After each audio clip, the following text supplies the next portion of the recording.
up guys? Alors vraiment désolée pour le retardement. Pour de vrai, je suis en train de travailler sur mon album puis je sais même plus quel jour on est. Je suis comme, is it Monday? I don't know. Is it hustle day? Yeah. So c'est pas mal ça. Lundi, love, on va dire qu'on est encore lundi. Sujet du jour, le je versus le nous. Donc qu'est-ce que je veux dire par là? C'est que souvent on dirait que on s'embarque dans une relation puis on oublie qu'on n'est plus tout seul, ok? Qu'on est deux. Avec deux visions différentes probablement, deux expériences différentes. Ça, j'en parlais un petit peu aussi dans mon vidéo précédent, je parlais de l'honnêteté et la communication. Puis qu'on pense trop souvent à nous au lieu de l'autre personne, ce qui empêche de penser à la relation de couple en général. Donc dans le fond, c'est comme si on remarque ce que nous on fait, tous les efforts que nous on met, mais est-ce qu'on s'est vraiment demandé c'est quoi que l'autre personne voulait? Fait que tu peux vraiment dire comme, oh my god, j'ai sacrifié ça, j'ai investi tant de temps, j'ai fait ceci, j'ai fait cela. Mais est-ce que tu sais, genre, ton partenaire, il voulait quoi? Parce que des fois, on va mettre tellement d'efforts à faire des trucs, puis dans le fond, c'est même pas ça que notre partenaire veut. OK? Fait que, c'est bien beau de faire une introspection sur soi-même, puis se taper l'épaule, puis se dire comme, ouais, moi, j'ai fait ça. Mais est-ce que c'était vraiment ça que ton partenaire voulait? Donc ça, c'est important de déterminer ça dès le début. Je pense qu'il va aider à déterminer ça aussi, c'est de savoir c'est quoi notre langage amoureux. Donc, c'est un de mes amis qui vraiment m'a éveillé les sens là-dessus. C'est quoi ton langage amoureux? Par exemple, lui, il me disait que son langage, c'est de l'affection physique et du temps de qualité. Donc, lui, il a besoin que la personne soit là à ses côtés puis que l'amour se démontre physiquement. Moi, j'ai remarqué que mon langage amoureux, c'est vraiment le temps de qualité. Ce qui veut dire que je vais beaucoup valoriser les moments passés avec la personne que je porte dans mon cœur. Donc, ça veut dire que je préfère fois 1000 être même veg sur le sofa à côté de mon partenaire à passer des moments qualité, à vibe, plutôt qu'aller faire des activités, mettons, 5 fois par semaine. Okay? C'est bien le fun de faire des activités. Je dirais pas non.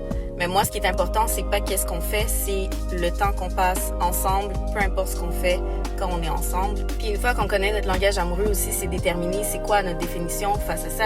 Donc moi, exemple, temps de qualité, ça veut pas dire que j'ai besoin de te voir 24 heures sur 24. Ça veut dire que même si je sais que la personne est super occupée, moi je suis super occupée, j'ai pas besoin de te voir à tous les jours du moment que je sais que on va se voir dans 5 jours, dans une semaine, whatever, puis que quand on va se voir, ça va être nice. Et entre-temps, chacun fait ses trucs, chacun travaille sur ce qu'il y a à travailler. Puis quand on se voit, par exemple, c'est nice, c'est smooth.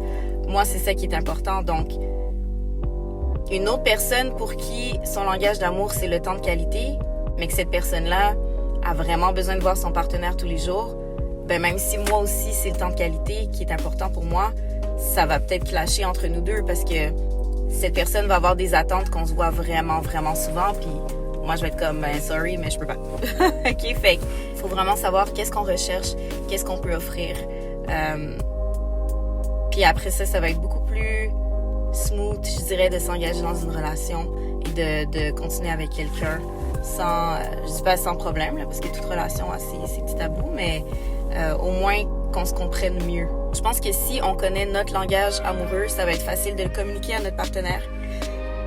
Puis, ça va être beaucoup plus facile de continuer la relation en étant un nous et non en étant un je. Fait que, guys, pour de vrai, prenez le temps de savoir ce que vous aimez, ce que vous voulez, ce que vous êtes prêt à accepter et c'est quoi vos limites aussi.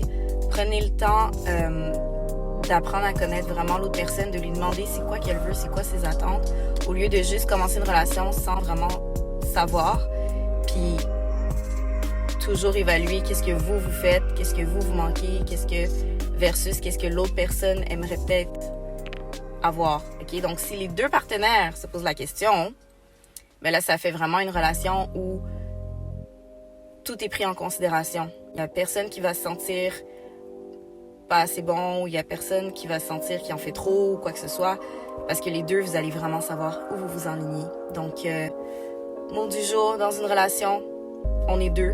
à moins que vous êtes polyamoureux. Mais bref, dans une relation, en général, on est deux. C'est plus juste vous, seul. Donc sur ce, guys, je vous souhaite juste d'être bien. Peu importe le type de relation dans lequel vous êtes, peu importe la personne avec qui vous êtes, peu importe si c'est pour du court terme ou du long terme, du sérieux, du casual, je vous souhaite juste d'être vraiment, vraiment bien, de vous comprendre vous-même, de comprendre l'autre personne avec qui vous dealez dans cette relation-là. Puis pour de vrai, que si une relation doit se terminer, que ça se termine bien, que ça se termine du bon pied. Et même commencer une relation du bon pied, c'est quand même le fun. Mais pour ça, faut se communiquer, faut pas juste se laisser aller par les émotions puis dire comme oh my god c'est parfait, tout est rose. C'est vraiment important de se parler, de se dire les vraies choses puis de savoir qu'on s'enligne dans la même direction, de mettre les choses au clair.